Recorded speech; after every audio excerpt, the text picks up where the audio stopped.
Okay? So, turuan kita paano mag-U-turn naman, ma'am. Yung tamang pag-U-turn. May mga procedure na dapat kang tandaan sa pag-U-turn para maiwasan mga aksidente.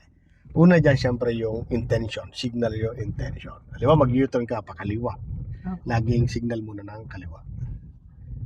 Okay? Ibig sabihin, pag nag-signal ka sa kaliwa, yung nasa likuran mo, nasa harapan mo, alam nila na pupunta ka doon sa lina yan. So, ngayon, magkakaroon sila ng idea na ikaw pupunta doon. So, may iwasan ka nila. Okay? So, may iwasan ka na malayo pa. So, pero syempre, kailangan mo rin na maging defensive sa sarili mo. Check mo rin yung mirror kung walang sakyan. Kagaya ngayon, anong sakyan dyan? Yung van malapit sa'yo. No? Ayan, nakikita ko dito. Ayan. Then, so kasunod, anong kasunod? E-bike. Medyo malapit, nasa kabilang lane. Yung dinaanan ng van na yon, nasa kabilang lane po yan. Sa likuran mo, walang sakyan. Ang nasa likuran mo, yung nasa lane mo, itong e-bike. Tama, ano? Nasa lane mo yun. Tama sa ano, no? So, dito sa harapan, may e-bike din. So, hindi ka pwede mag-U-turn pag may mga sakyan sa harapan, sa unahan. Titingnan muna dyan yung distance nila, saka yung bilis nila. Halimbawa, itong e-bike, malayo nga siya pero sobrang bilis niya naman. O kaya malapit siya pero sobrang bagal. Yan mga i-consider mo. Yung bilis nila at yung distance. Yung distance. Ano po? Okay, so wala na din sa harapan. Sa mirror mo wala na. Okay, so ngayon, bago natin i-U-turn to, kailangan mapatakbo muna sa sakyan. Tanggalin mo muna yung brake mo. Ayan, then todo manibela mo dyan.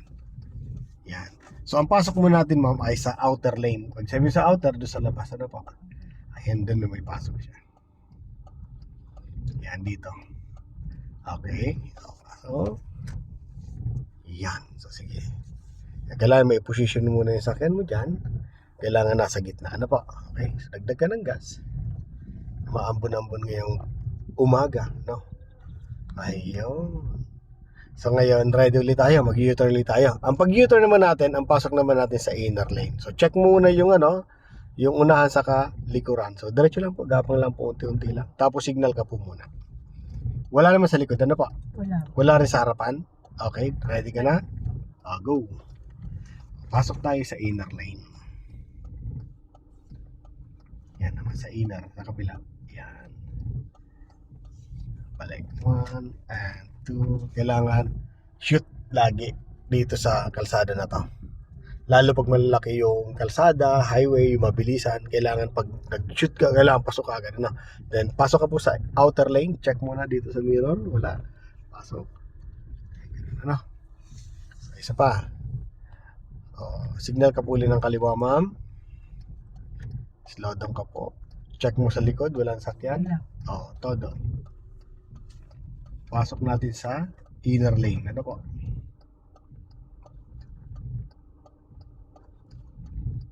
Balik. 1 and 2. Yan. Ganun na. Okay. Kasi sa akin, sir, nagpapatakbo lang ako doon. Ito maganda to po ito, ma'am. Exercise na to. So, pasok ka po sa outer lane. Isa pa tayo na tatawag na U-turn. Ano po? So, check mo po sa likod. Signal ka po ng kaliwa. Check mo sa likod pag walang sakyan, pwede na. Sa unahan, wala na rin. Okay, go. Ayun ang pasok po natin sa inner lane.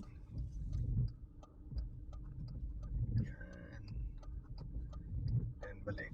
1 and 2. Ayun, ano? Ayan, diretso. Slow down ka lang. Okay. So ngayon, gawin naman natin yung tatawag na U-turn na bitin, no? Ito yung bitin. So, mangyayari yan bitin kasi yung lane natin 1, 2, 3 lang, no? So, pagpunta mo doon, di ka makakadiretso niyan.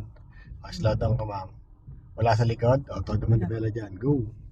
Slow down, then stop ka. Okay, stop. Konti pa. Konti pa. Okay, konti pa. Pero malayo pa naman yan. Okay, stop. Dahil lagay mo muna sa reverse. So, since nabitin yan, aatras tayo. Todo manibela mo dapat dito sa kanan. Todo mo. Mag-reverse tayo. Ang mata natin, syempre, sa dito, sa kaliwat kanan, saka sa mirror, no? Tingin sa mirror, tingin sa side. Tingnan mo dyan kung pwede na. Kung umangat ka na. Umangat na. Yan. Lagay mo sa drive. Then, todo manibela dyan. Pagalawin mo sakyan mo. Boom. Pasok ka uli sa inner lane. Ganun na yung gagawin natin. U-turn na bitin. Parang tinatawag na 2-point turn din yan. Ayan. Ayun. So, nangyayari din sa ibang kalsada yan. Yung kailangan bumalik, pero bitin yung pagliko mo. Kailangan mong i-atras. Di pwedeng pilitin. Ano, masisira ang sakyan mo yan. Slow down ka ma'am. Wala sa likod. Wala sa harapan. O, ready na. Go. Todo. Todo. Then pag lumapit na, stop ka na po. Kunti pa. Kunti pa ma'am. Okay, stop. Lagay sa reverse muna. Then todo manibela. Sa kanan. Opo, kanan po. Opo. Then tingin sa kaliwa kanan. Kung mayroon, kagaya nito mayroon, no? Stop ka muna. Stop ka muna. Stop ka muna. Huwag kang gagalaw. Paunahin muna sila. Ayan, may sakyan eh. Okay, atras ka. At pinagbigyan tayo ng bus. Okay, aangat lang tayo. Kunti pa. Okay, stop. Lagay mo sa drive. Mabilis. Then, mabilis na manibela. Todo. Very good. Then, pasok ka sa outer muna. Yan.